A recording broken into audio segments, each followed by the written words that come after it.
Converting video to WebM with Ffmpeg, Avconv.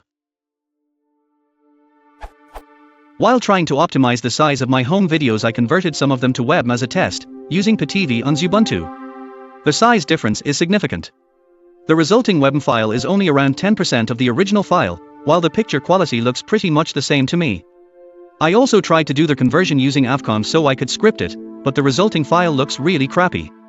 After looking at the rendering settings in PTV, I tried some parameters. Avconv, I1 $, Q5, Qmin 0, Qmax $63, 1%. .webm, but the quality still looks like crap, so it seems I'm using some wrong parameters. Does somebody know which are the correct parameters to use to convert a H.264 movie to a WebM and get the same quality as from PTV?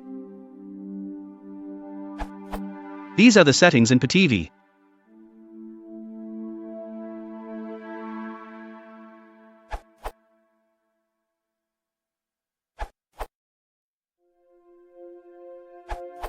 Note, this information is based on the Ffmpeg wiki on VP9 encoding. Please refer to that article for more information. It will be continuously maintained and extended. For the best results, you should use the recent version of Ffmpeg by downloading it from their website. A static build will suffice. It contains the LIPS VP9 encoder. Variable bitrate. VBR encoding gives you the optimal overall quality, since the encoder can freely choose how many bits to assign to a frame. Choose this mode unless you are preparing videos for constant bitrate streaming. Option 1. Constant quality encoding. Typically, if you do not want to target a specific file size, you should let the bitrate vary freely, as that will lead to the highest quality. You can do this by setting the bitrate to 0 and the constant rate factor, CRF, to the target quality level.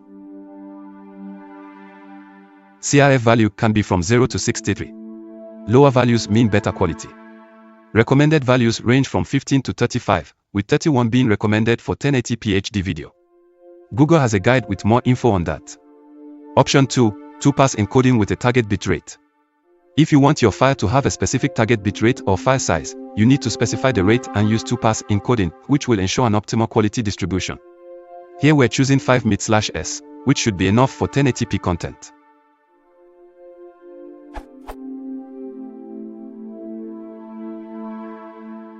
Windows users need to use null instead of /dev/null, and a caret instead of \. Constant bitrate. First of all, LIPS offers constant bitrate and variable bitrate encoding modes. Constant bitrate should be avoided whenever possible, unless you target a specific file size or streaming scenario, since the average quality per file size will be worse.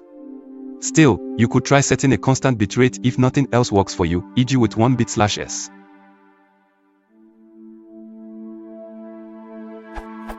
Look at the output and increase or decrease the bit rate to your liking or file size constraints.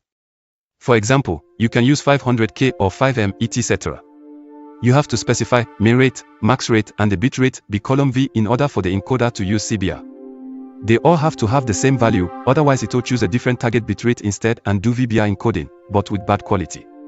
Audio. The current audio codec of choice for VP9 encoding is Opus.